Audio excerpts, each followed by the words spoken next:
Hi guys, it's Ivana from I Move Panania, doing a live today on a shoulder podcast that I did earlier this week.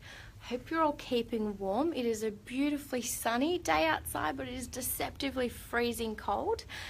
Mitch has just gone on for his run, so I'm sure he'll chat to you guys about that on Monday. But I thought I'd do a quick live today on shoulder, and backing up on Haydos's live last night where he talked about the upside down kettlebell press, which is an awesome exercise for shoulder stability.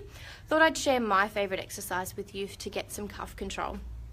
Now, earlier this week, I listened to a podcast which had Adam Meekins in it, and he is a fantastic shoulder guru in physio. So if you ever get to listen to his stuff, he's amazing. One of the awesome quotes that I got out of that was, "It's tough being a cuff," which I thought was just spot on.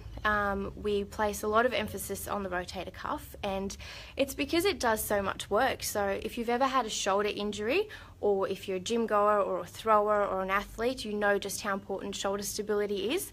And your cuff does so much of the work. It keeps your shoulder stable, and it does the rotation movements of your shoulder as well. So what I'd like to share with you today is my exercise that I like to do.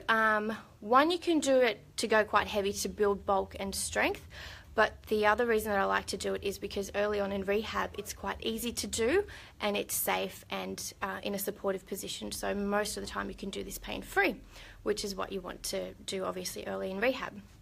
So lying down on your side, what you want to do is grab a dumbbell or a weight. Now for myself it's a 3 kilo because I know that I'm going to fatigue quite quickly within like 8 to 12 reps. Pop your elbow supported on your side, and then lifting that dumbbell, keeping that elbow locked in, shoulder back. I want you just to lift the weight up and down very slowly. Now you're using the weight of gravity to help provide resistance, and you're going to do it nice and slow. So the slower you work, the harder those muscles work. Now this is great to build strength in the cuff, and the other reason that I like it is that you can fatigue quite quickly. So even those people who lift really heavy overhead, you'll find that grabbing a 4 or 5 kilo dumbbell, you might fatigue within 8 to 12 reps. Now to build bulk in that cuff, you want to do heavy loads. So you want to grab a heavy weight. For me, a 4 kilo would really be pushing it, and I'd be fatiguing by about probably 6 to 8, but with a 3 kilo I fatigue with about 8 to 12 repetitions, and you want to do about 3 sets to really get some strength behind that. Now early on in your rehab, even starting on with like a 1 kilo dumbbell is really awesome to get that cuff switching on and getting some strength. But you know, if you are super great at the gym and you're doing lots of overhead stuff, adding that routine to your week, twice a week even, just helps to bring more stability and strength to that cuff. So like I said, it's tough being a cuff.